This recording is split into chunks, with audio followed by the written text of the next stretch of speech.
Hey everyone, we're just starting up the live here. We're gonna wait for Tea Curious to join. How you doing, Stephen?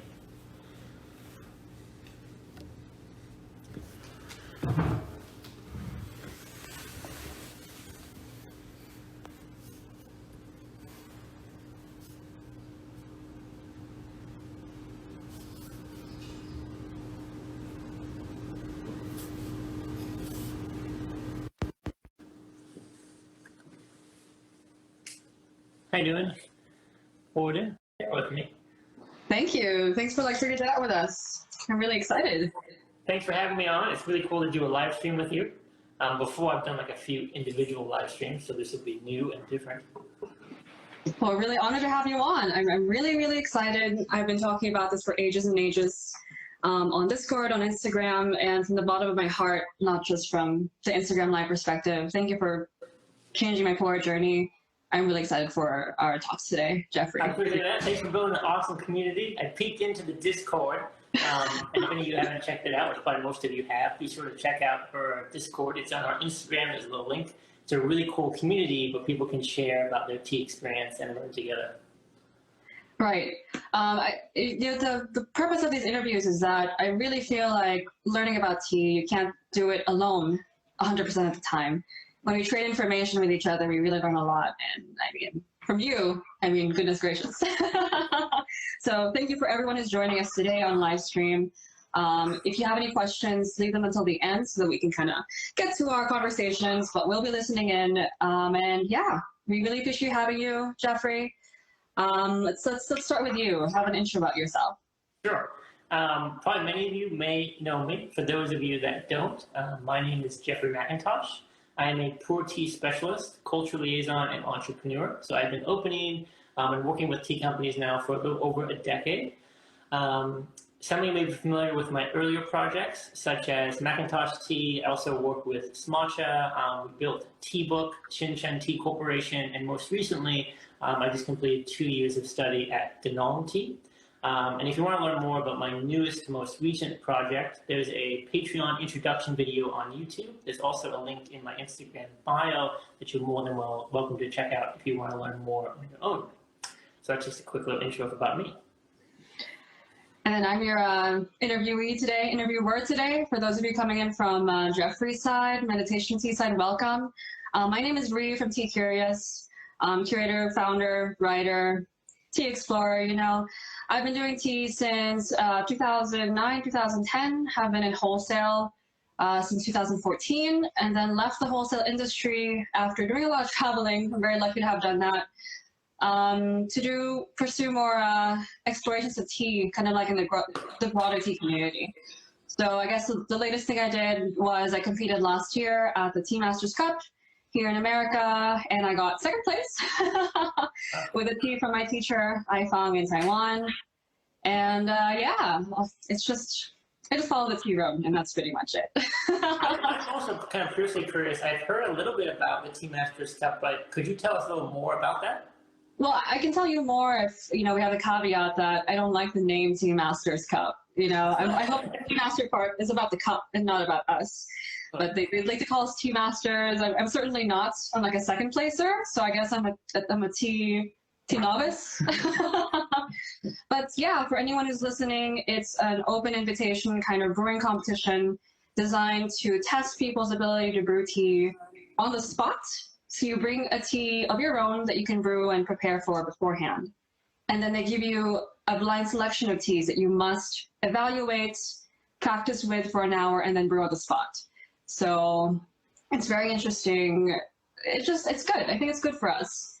Shows that there's a level of tea that you can aspire to, I think. Yeah. And I'm proud to say that the tea that we competed with and the first place winner were the same two teas.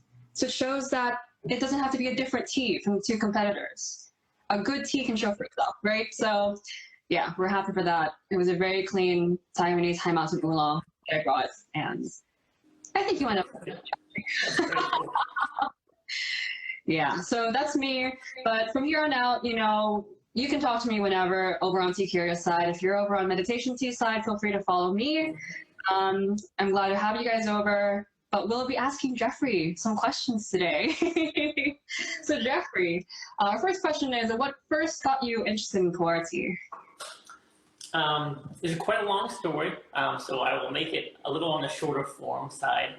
Actually, I first was introduced to tea from actually High Mountain Oolong. It wasn't until later that I discovered and fell in love with the beauty of Pu-erh. This started a long time ago, so I would say 13, 14 years ago, when I was young, maybe a little bit of a troublemaker. I was double majoring in college. I was training to be a chef. I was also working in a restaurant trying to become a chef. And I was young and making money. Maybe that was a bad combination, picked up a few bad guys. And I went to a small tea shop, which is actually still there today. It's called Seattle Best Tea. But this is many years ago. And I sat down and had a cup of tea. And Lydia poured me a cup of High Mountain Oolong. And I sat there and I drank it. And I just remember feeling this huge weight lifted off my shoulders, and I was so confused because I didn't know tea could make me feel this calm. So I said, well, I'll buy a little tea, and then I went home. Every night for 2 weeks, the only thing I thought about at work and at school was going home and drinking that cup of tea. Wow. And I just thought about more and more. And after 2 weeks, I said, I think this is what I want to do for the rest of my life. I have no idea what I'm doing, but I think this is what I want to do for the rest of my life. So I quit my double major, I quit my job, and I started to help out Lydia for a few months in that little shop. And then about 6 months later, I was starting to purchase tea from one of Janong's customers in California. At the time, I didn't know that. But I started to purchase a lot of teas from her, and she invited me to go to China for 2 weeks. She thought it was strange, a young white person buying a lot of tea. So we went to China for 2 weeks. We went to some of the ancient Arbor Tea mountains, and on the last day, I met the owner of Denong, and they offered me a job. Oh, wow. I was shocked. I had to take it. Right.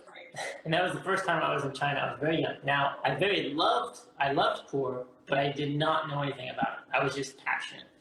That's when I started my journey. I was there for about a year, a little over a year. And then when I came back to the US, Denong didn't have any structure or foundation here. So I started to open my own companies and start my own journey. And during that, I was very passionate about Pu-erh. I still didn't know what I was doing, even though I thought I had an idea of the tea mountains and pictures and what I heard. And my experience with Pu-erh started to change a lot. So I started to do more business. I had a small business, that was Mcintosh Tea. I had some ups and downs. Confusion, information was coming to me. It was difficult for me to filter. And then I joined a few other companies, and then I built Tea Book, which Tea Book I'm most proud about because it was kind of after all the ups and downs and losing my way a little bit and focusing too much on business and kind of conflicting what is my passion and love and what is my business. And I hit a real big turbulent area where it was hard for me to focus how to be authentic and passionate at the same time running a successful, sustainable business. And I really was proud of what happened with Tea Book. But then I was doing Tea Book, Clean, Affordable, Tasty. I found a great partner, Mr. Duan. We learned a lot. I traveled a lot. And I realized with types of teas like green teas, white teas, black teas, you have to have a tremendously high volume to have a sustainable business.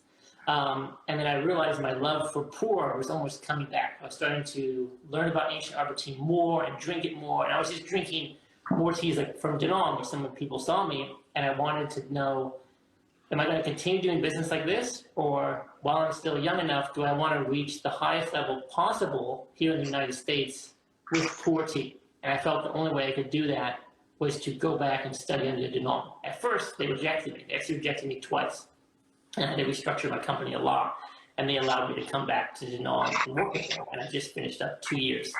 So that's kind of a short story. Tea changed my life. It's a rocky, beautiful road. It's a beautiful thing that brings people together. And I'm really happy to be able to share it with others. And I want to be authentic, unbiased, and professional. And that's what kind of sprouted this new project, which will be more of a long-term project. Yeah. More if you just didn't think I'd pop up and then change. This is something I've been working towards for a long time. Yeah. I mean, we've talked just a little bit over the years, and that's just like a slice of it. It's a long story, but just a slice of it. And I've always appreciated that you've been very open about sharing that with me. It's not easy always to be, authentic, candid, but I remember meeting you in Seattle for the first time. And it was my first time experiencing Pu-erh in a weird, everyone liked it, and then I was getting beat up by it. And I remember talking to you, Jeffrey, and I was like, sometimes these teas that I, you know, people like them, and then I feel really bad when I drink them. And you're like, yeah, I'm like, wow, okay. So, I mean, everyone's experiences will vary, of course, but the tea journey is just magical, and I'm really glad that you can share that with us. A lot to unpack there. So now you're at Danong. You're at Danong, and you are now starting your project, correct? Yeah, we just started now. We're still in beginning stages. We have our first kind of YouTube video. We have a Patreon, which is building strong. We do live streams, very immersive live streams, answering questions, just to help kind of guide people through this murky, confusing world of Pu-erh, and we can learn together. Yeah. So I'm gonna ask you a couple more questions. I mean, I've already said, you know, you need to go follow Jeffrey's Patreon. It's insane. But for those of you who are here, you know, have a listen, tune in for a little bit. We're gonna drink some tea, ask some questions. We decided we'll be drinking 2019 Jade Leaves from Danong. Meeting you at Danong again after all of our paths crossing, that was another light bulb moment for me.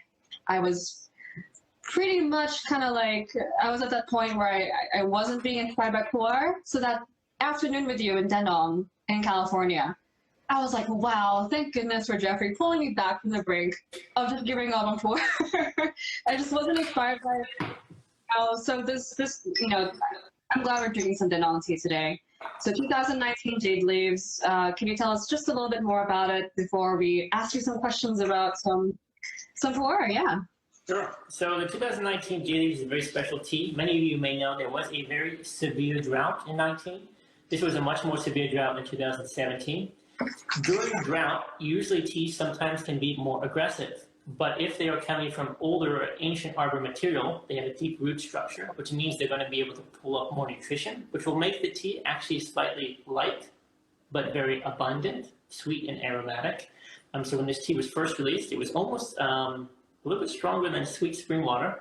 But then as a few months went by, it started to change a lot, and it has a really unique kind of floral sweetness, comfortable feeling to it, even though it's a very young port. So I've been enjoying this tea actually quite a lot, and seeing how it changes month to month is quite fascinating. So it's a 2019. This is actually my first time opening this cake because Stephen did not want me to open this cake. We were going to keep it for a little bit, but you know, sometimes tea asks to be let out. So yeah. I like to listen to what the tea tells me to do. I know it's a little strange, but you know, it's like this tea needs to come out. So then I'm really glad to try this with you today. I tried this with you at Northwest Tea Fest. It really is an incredible tea. So cheers to that. Thank you so much. Yeah, so good. Yeah, this was your first time you drank it since you drank it at the festival or at the Danong store? Since Northwest Tea Fest, when I saw you in 2019. Yeah. For those of you who are tuning in from, you know, Jeffrey's account, Meditation Tea, we're doing a Pu-erh Love Challenge over at Tea Curious. It sounds very corny, you know, like it just brings up some images of like a really corny brand, Pu-erh Love. But I'm not passionately in love with Pu-erh, or maybe I wasn't. I feel myself getting drawn in a little bit. So I hope that you guys who are tuning in are happy to hear that. Sometimes our tea journey goes in ups and downs, right? And it really takes good tea to inspire you. And yeah, that's why I haven't broken this out. I just tend to drink a lot of the very clean, like oolong and white tea. But the Danong teas are just, wow. Yeah. So first question, what would you say is the difference between older and younger Pu-erh trees?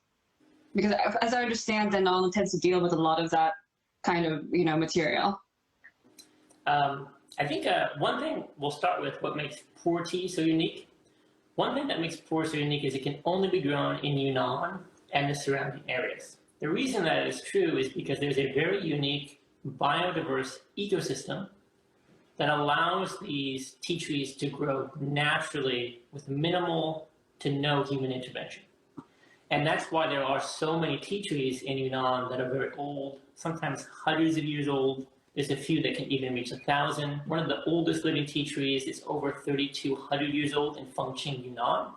So there's a very strong history here. But now, of course, there are a lot of plantations that do smaller bushes. It's not good or bad, but a difference between smaller bush Pu-erh, which takes up the majority of the market, and ancient arbor, Porty, which is a very sliver of the market, is smaller bushes tend to not have a root structure. There's no roots.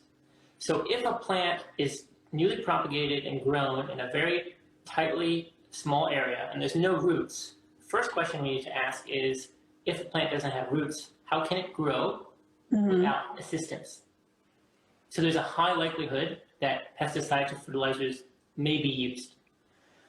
The second thing is, if a tea doesn't have root structure, there will be more caffeine and more tea polyphenols. Actually, there can be too many tea polyphenols.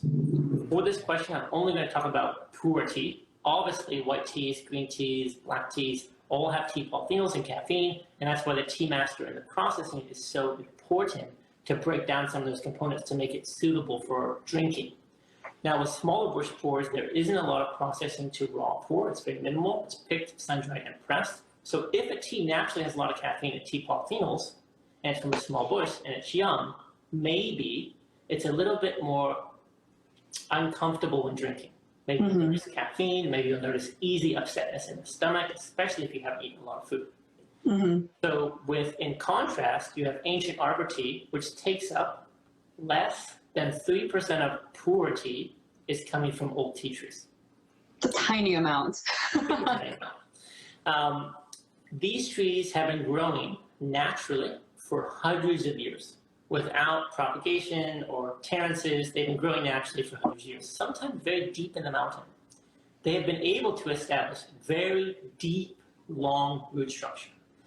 When there's deep roots, you can pull up an abundant amount of mineral and nutrition content, and there will be less caffeine, and there will be less tea polyphenols.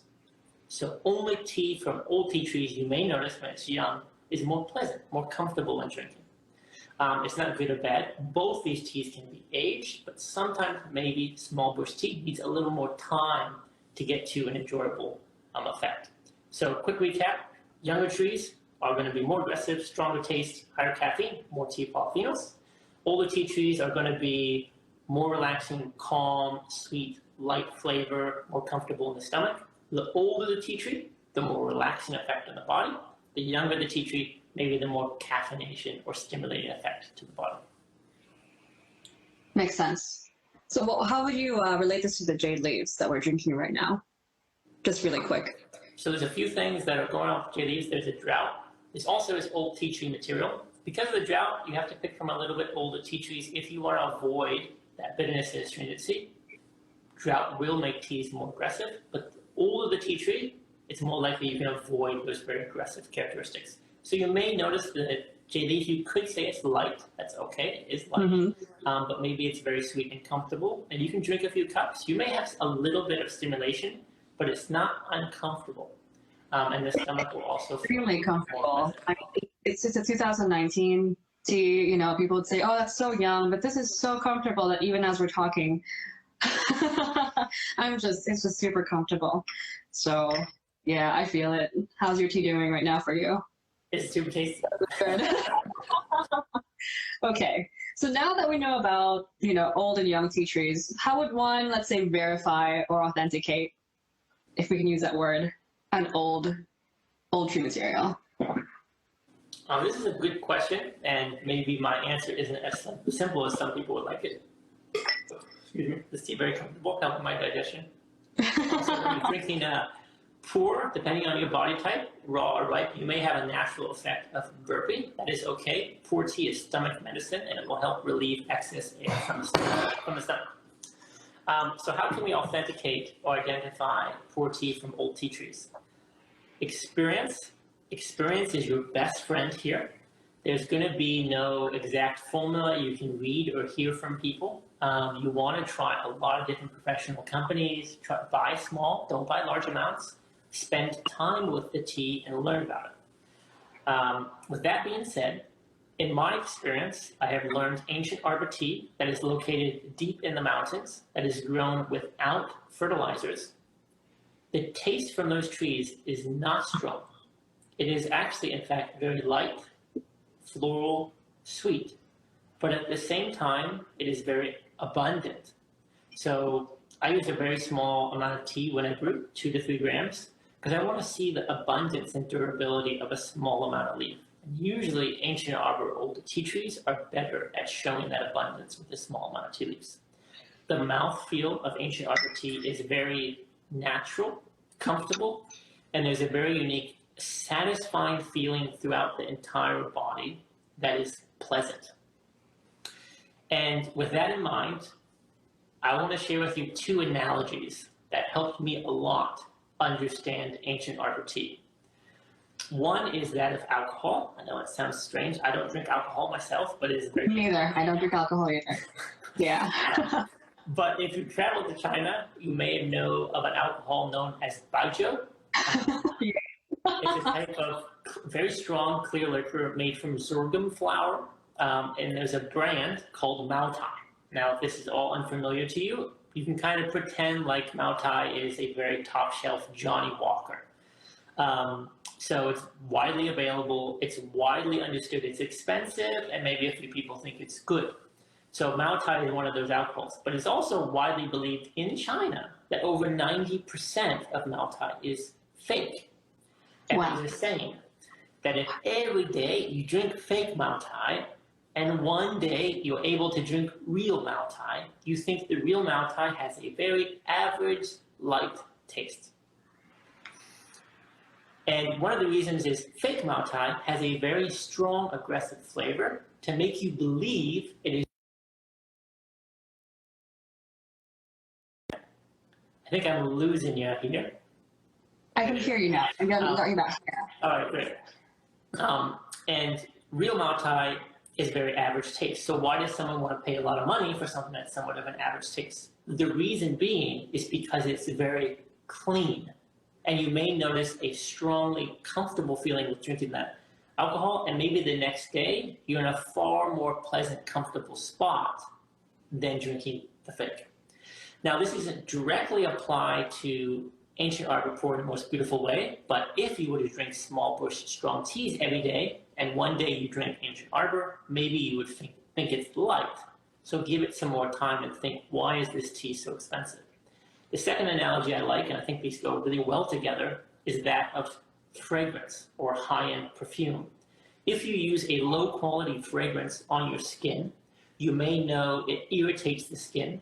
It's a very loud, obnoxious fragrance that is short-lived. If you're able to find a very expensive perfume or fragrance, you'll notice the aroma at first is very light.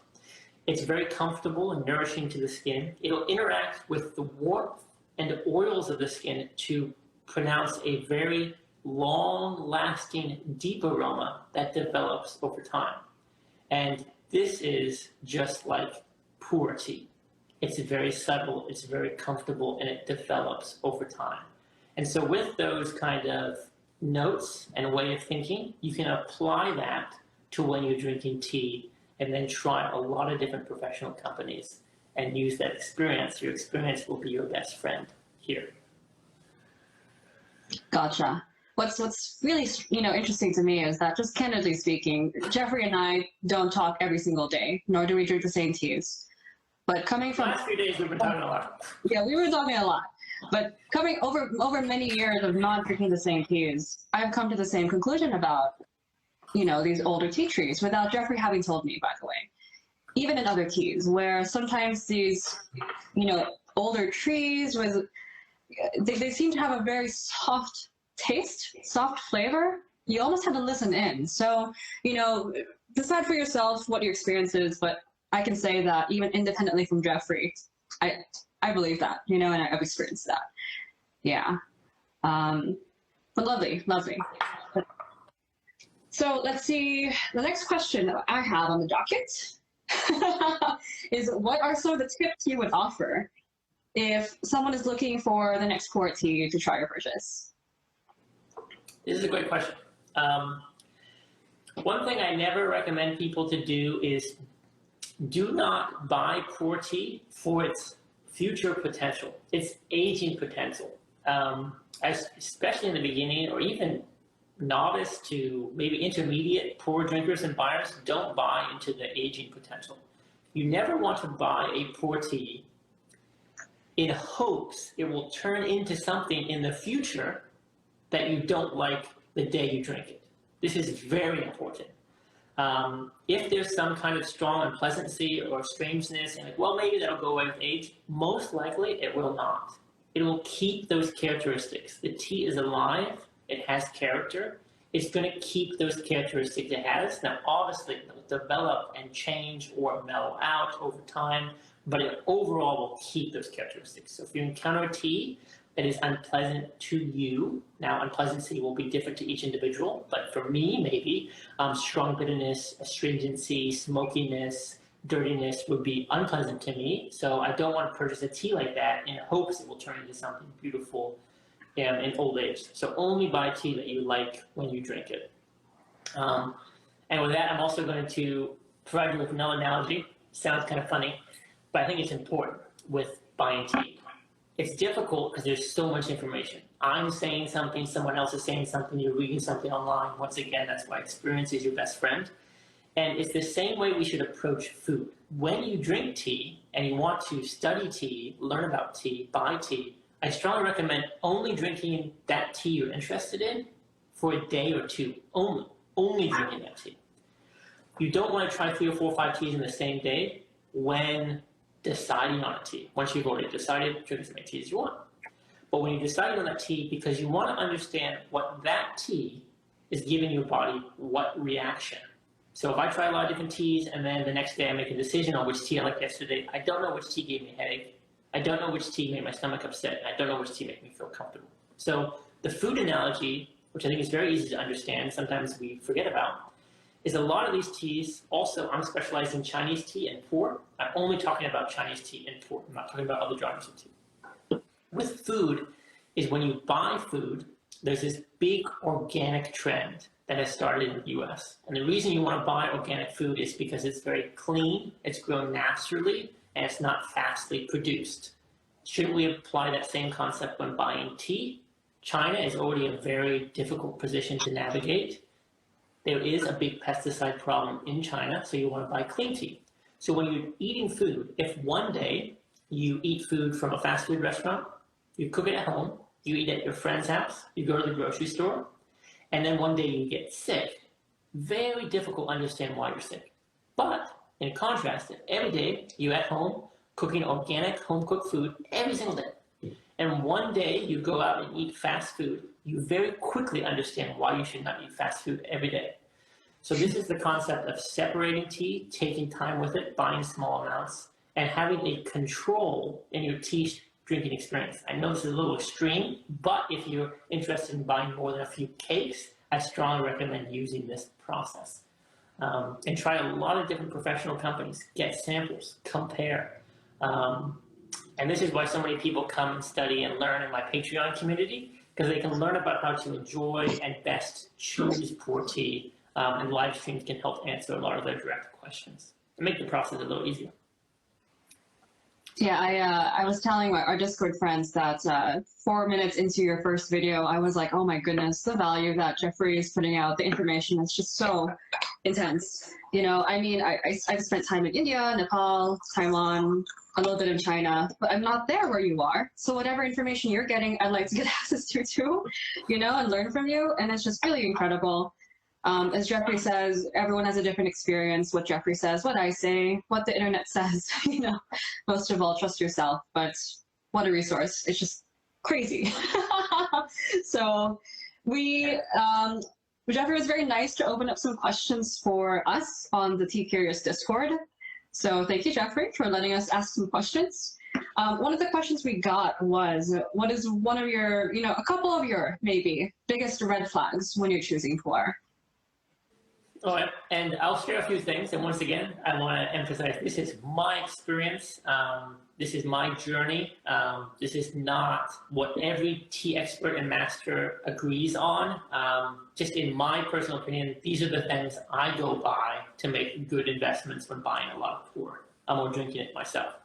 It sounds kind of funny and kind of common sense, but anything that's unpleasant is a big red flag to me. I don't want anything that's going to make me feel undesirable, uncomfortable, strange aroma, strange taste profile that I do not like. That's a big red flag for me when personally buying tea for myself. So regardless of what someone else is saying about a particular tea, I really try to gather as much information and make the decision myself. So for me, opaqueness and cloudiness in the tea liquid is a big red flag for me. I'm looking for translucency, vibrant, clear translucency. There should almost be a vibrancy to the liquid that almost resembles very high quality cooking oil.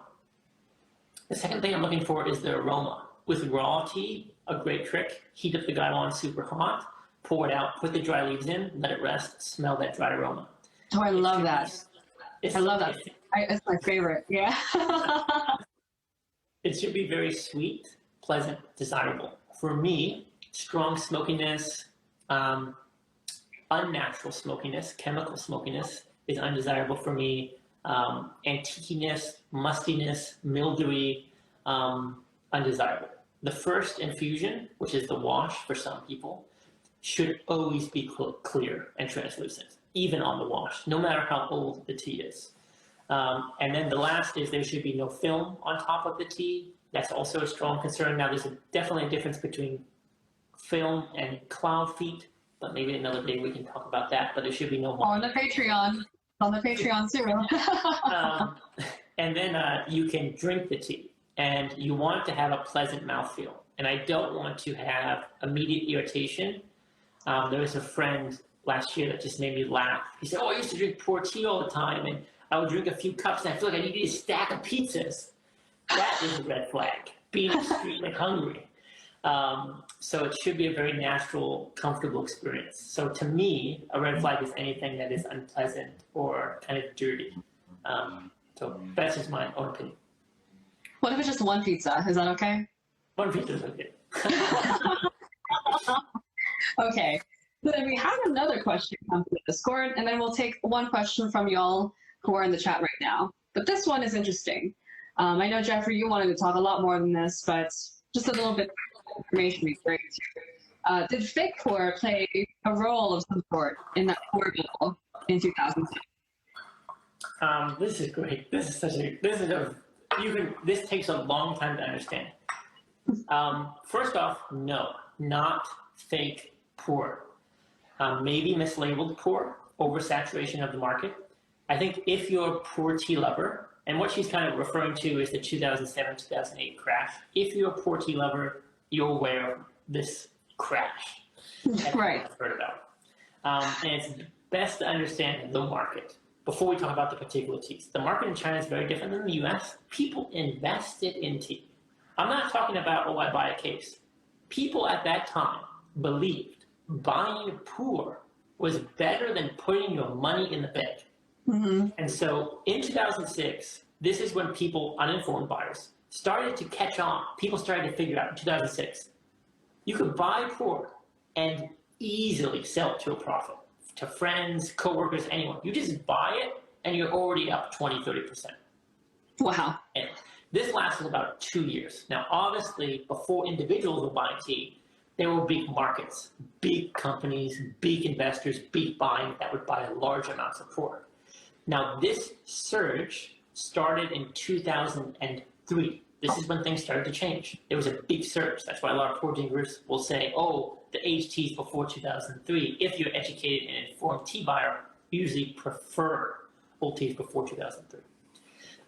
From big manufacturers, that is. And what started to happen in 2003, they started to increase larger productions. This created a more unstable production year after year. So each year, the larger production became more unstable than the last. Before, they would only use the first spring harvest. There was no such thing as overpicking second, third, fourth, fifth harvest. It was just the first spring harvest. And so what they started to do, in order to meet the demands of the larger production for the factories, was they had to start using a second harvest. and they started to having to use a third harvest. And we all know the first, second, and third harvest are different qualities. People in the market have never experienced this before. They couldn't understand the difference of the second and third and what that means. Even more so was the problem was a lot of the big manufacturers weren't labeling their teas first, second, third harvest. They all had the same wrapper, they all had the same label, and they were being sold at the same price as first spring material before. So what buyers had to do was they started to refuse the second and third shipments because they were not the same flavor profile, and the market started to slowly collapse. So they started to sell tea from the first spring harvest and say you need to deposit the money in advance and you need to buy out our production. So let's say $500 a kilo. And so we're doing 200 kilos the first year in 2003, So Tasty. Next year they have 400 kilos. First of all, where did those 400 kilos come from? Right. And then the price of the tea didn't change, but the quality was different. And so what started to happen was buyers started to refuse the second and third harvests. And what started to happen was the whole market started to collapse. It was oversaturated, and there wasn't enough informed buyers, and the price of the tea didn't hold up. So oversaturated, overbuying, too expensive, and then it crashed. A note I do want to say is Porty from ancient Arbor Tea trees and markets in Hong Kong were not affected by this market crash. Tea from ancient Arbor Tea trees is less than 3% of the market. It never loses its value. And during that time, people were just thinking, oh, after all, Porty is so great. It's better than a bank. Just buy it, sell for a profit. It's so easy. Right. And then the inevitable thing started to happen. So always understand your tea. Completely understand, do your research before you buy a tea. Trust what you're doing, and you can avoid things like that. Totally. Man, that's just a whirlwind. I mean, I was so young back then. I hadn't started drinking more back then, you know, yeah. But looking back into it, that was quite a whirlwind. And if you were a little bit more informed, maybe it wouldn't have been so bad, right?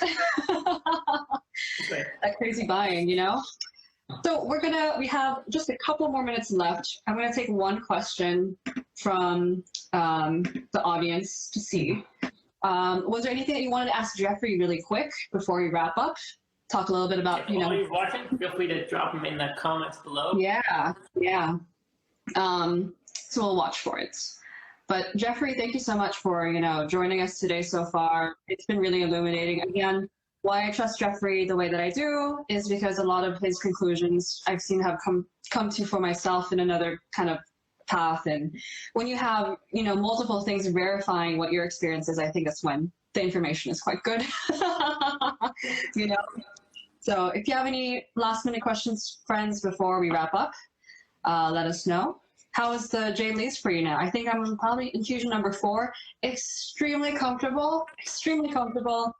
I tend to be really sensitive, especially after I stopped drinking alcohol. I'm very sensitive to tea and how it feels. So I'm like a tuning fork. If there's something wrong, I can feel it. It's just, how's your tea going today? It's going quite tasty, and I always use the word comfortable, which is strange because it's not like English language to say, oh, this tea is comfortable. But what that's referring to is the overall body feeling, and teas like this kind of are more enjoyable in hotter weather. And one thing I wanted to kind of tag on, because I think there's one or two questions that came in, was I want to say to everyone is, yes, I do have a Patreon. Yes, it is a paid program. And I don't really want to tell people to join it, or if they're curious about should I join it, I would probably say no. What I first would recommend is go through my Instagram, go through all my public free information, and see if it relates to you. Feel like you like my way of thinking, you like how I address things. And if that's something that is very symbiotic with you, someone you like, then you may get a lot out of the Patreon and grow. But if it's something you go through some of the stuff, you're like, I don't know, I haven't had that experience yet, I don't know about that thinking, then maybe just wait off and just keep kind of looking for some of that free content that comes out. Because the more you understand what's posted already, the more you'll benefit from the Patreon. So don't feel like you're missing out or anything. You'll always kind of be there if people want to ask questions. I totally agree. This is why I just really, you know, appreciate your approach, Jeffrey. It's just, the tea journey will be there. So, you know, take your time. Whatever tea is right in front of you, it's the one that's right in front of you. I think there was a question a little bit earlier from my friend Eduardo from Berlin. He said, what are your thoughts on rinsing Pu-erh tea? I personally did not do a rinse. I think I told you the other day, I got hit pretty hard by a tea I had not rinsed because I've been really, not rinsing my tea. I've been a little bit too spoiled by having some Danong tea and some really good other teas. So what are your thoughts on rinsing Pu-erh tea? I think if you trust and know the origin, it's not necessary. For young, raw Pu-erh, aged Pu-erh, even very clean, you probably will need to do a slight rinse or flow rinse. Bright tea, I usually always recommend a rinse, unless there's some kind of unique certification like SGS certification, which is very strict. If you know the origin. If you're unsure of the origin of the tea, 100%, I would probably recommend washing the tea. And you can learn a lot from the color of the liquid. The washed tea should be translucent, clean, have no kind of film. And you can learn a lot about the storage as well by looking at that wash. And if the tea is clean, I like the wash because you can drink it and it should be very sweet and soft and comfortable. And you can learn a lot about the storage condition by drinking that first infusion. But I don't recommend older raws, always washing. Right Pu-erh, always washing. Younger raw, you know the origin. Go ahead and drink. Gotcha. There was also another question, I don't think, somewhere on the Instagram post, if you want to go through it. I'm happy to take one or two more. Yeah, there was a question from our friend Joe, who I think is in Boston. I think you are, Joe. When saying to buy smaller amounts, meaning bings instead of tongs, or smaller? Wait, say that again. So when you're buying smaller amounts, would you recommend cakes instead of tongs? Or oh, I see. So yes. So when I say small amount, I would say if you're learning and studying, buy the small amount possible. So some vendors offer like samples. Definitely recommend that. You're gonna need a little bit of tea. I don't recommend trying a tea once unless it's like really unpleasant, doesn't vibe with you. Sometimes you need to drink a tea 2 or 3 times to know really if it's something you're interested in. And then when you're ready, you can buy a tong, etc. But when you're just buying small amounts, gram sizes, small sample gram sizes, or the smallest cake they have available. Like I think the longest, the smallest is 100 grams, so like starting there. And then when you're ready to invest, you can buy as much as you like. But if you're investing, you should, yeah. So it's small amounts, smallest amount possible. how do you purchase your tea? What's your amount? So when I purchase tea, it's very different. I don't recommend this. When I purchase tea and I see a new production, like one now I'm watching is Danong, they're going to have their pre-release come. I buy 1 cake of everything. So 100 grams of everything. And then I'll spend a few, 2 to 3 days with each tea. Wow. And then I'll make a decision after that. Sometimes I'll drink half the cake before I make a decision to purchase a lot. And when I purchase a lot, it's usually in a case. I like to purchase a case. So a case is 6 large tongs. There's about 42 cakes. Wow. And then I'll buy a cake or 2 on the side that I can revisit and taste and open up and revisit to see how that case is doing. But don't recommend that. Strongly don't recommend it. That's investment. I don't recommend it. Right. Well, thank you, Jeffrey. We really appreciate having you on. If you'd like to share a few words about your project right now, let us know. Sure. Well, yeah, thank you so much. This has been a lot. This is tons of fun. Thank you. Thank you. Share knowledge. Everyone, first off, check out Tea Curious. There's links in her bios. She has a really cool community she's building. It's free. It's awesome. There's tons of people putting their opinions. You can learn a lot there. It's a cool community. If you're interested in Patreon, just go to patreon.com/Jeffrey Mcintosh. I have a link in my description to my YouTube video if you want a full introduction. We're just producing small, short form videos that we post on YouTube once a month. But really the value of Patreon is joining that community, being able to ask me questions directly, and joining my live streams, which can sometimes be a little more frank. I'll talk more on controversial subjects. We can learn together and navigate this market. And I can also do recommendations on certain teas that are being released, etc. So if that's something of interest to you, feel free to reach out. I'm happy to answer any questions as well. Yeah, to back that up, I mean, Jeffrey is extremely humble. You have a lot of information you're sharing on that Patreon. I feel like if anyone has started to invest just a little bit into Pu-erh, even personally, It's a great value. Again, like Jeffrey says, and I really respect this, go follow him first. See if he resonates with you. Everyone resonates with a different person. But I really believe that there's that saying, you're the sum of the 5 people you're around the most, right? And I think it extends even a little bit more in tea, because even if, Jeffrey is not even 50% or 10% of my tea influence, having him as a reference is extremely potent. Because if you're only following 1 or 2 sources, even if it's me, there's a weakness there, So I really recommend following him. His handle is Jeffrey H. Mcintosh. He's also at Meditation Tea, and then the Patreon is there if you'd like to go forward later on in your Pu-erh journey, or today if you're ready. And then again, we're on Tea Curious, data-driven, kind of fun exploration of tea, just seeing where the tea road takes us. Jeffrey, this has been amazing, so thank you so much. We really appreciate it. This is amazing tea. You're just amazing. Thank you. Fun. Take care. Have fun the rest of the week. Enjoy your Pu-erh 2020 Love Challenge. Thank you. We'll be good. Okay. Bye, Jeffrey. Thank you. Thank you, guys. That was so fun. Good.